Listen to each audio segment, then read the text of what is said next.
पाकिस्तान के हुक्मरानों के सुर अचानक भारत और हिंदुओं के लिए बदलने लगे हैं।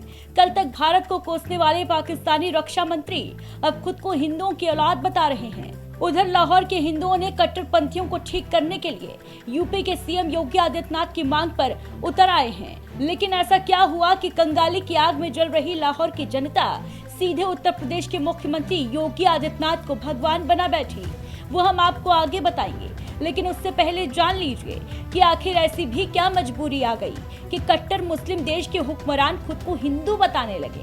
तो समझिए लाहौर की सड़कों पर भड़के इस ज्वालामुखी की इनसाइड स्टोरी। दरअसल इसी महीने पाकिस्तान के पंजाब की मुख्यमंत्री मरियम नवाज ने लाहौर में 1 दर्जन मुस्लिम इलाकों के नाम बदलकर वापस पुराने हिंदू नाम रखने का ऐलान कर दिया है।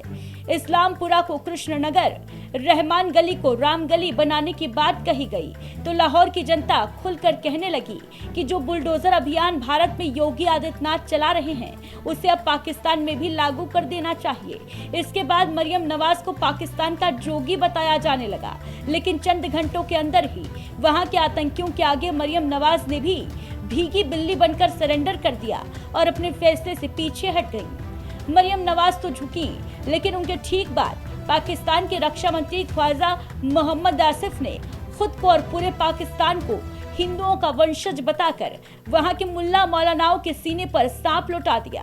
ख्वाजा आसिफ ने ऑन कैमरा कबूला है कि हमारे पूर्वज हिंदू थे और हम अखंड भारत की विरासत का हिस्सा हैं। इतना ही नहीं, उन्होंने पाकिस्तान के झूठे नैरेटिव की धज्जियां उड़ाते हुए कहा कि स्कूली किताबों में केवल मुस्लिम पहचान थोपने के लिए सम्राट अशोक और चंद्रगुप्त मौर्य जैसे महान राजाओं का इतिहास जानबूझकर मिटा दिया गया। जो भारत के कथित सेक्युलर आज भी हिंदुओं को अपना पूर्वज नहीं मानते, उनकी छाती पर मरने के लिए पाकिस्तानी रक्षा मंत्री का ये बयान एकदम कड़क चाबुक है।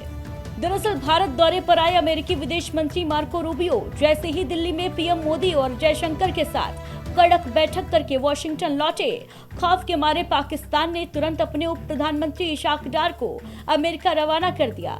लेकिन वॉशिंगटन पहुंचते ही इंटरनेशनल मीडिया ने रूबियो के सामने पाकिस्तानी उप प्रधानमंत्री की ऐसी बेइज्जती की कि पूरा इस्लामाबाद हिल गया।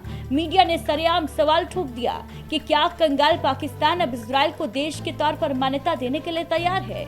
पाकिस्तान की गर्दन इस वक्त बुरी तरीके से अमेरिका के हाथों में फंसी है, इसीलिए जो पाकिस्तान कल तक इजराइल को नक्शे से मिटाने की कस्में खाता फिर रहा था, उसके उप प्रधानमंत्री इशाक डार ने रूबियो के सामने घुटने टेकते हुए सरेंडर कर दिया और बोले कि अगर इजराइल फिलिस्तीन को अलग राष्ट्र बनाने का काम करता है तो हम इजराइल को स्वीकार करने के लिए तैयार हैं। साफ है कि परमाणु बम की गीदड़ भपकी देने वाले पाकिस्तान की सारी हेकड़ी अब अमेरिका ने कूट कूट कर निकाल दी है और इसी गुलामी से बचने के लिए अब पाकिस्तान भारत की तरफ दोस्ती का हाथ बढ़ाने के लिए नए नए स्वांग रच रहा है। लेकिन भारत को पाकिस्तान की इस नई चाल से बेहद सावधान रहना होगा। एक तरफ बांग्लादेश बॉर्डर पर भारतीय सेना का कड़क एक्शन जारी है तो दूसरी तरफ पाकिस्तान की सीमा के अंदर घुट घुट कर जी रहे सिंधी और पंजाबी हिंदू अब खुलकर कहने लगे हैं उन्हें बचाने के लिए भारत को कड़ा कदम उठाना होगा।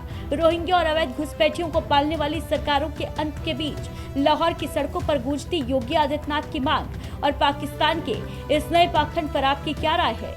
कमेंट में अपनी राय जरूर दीजिए।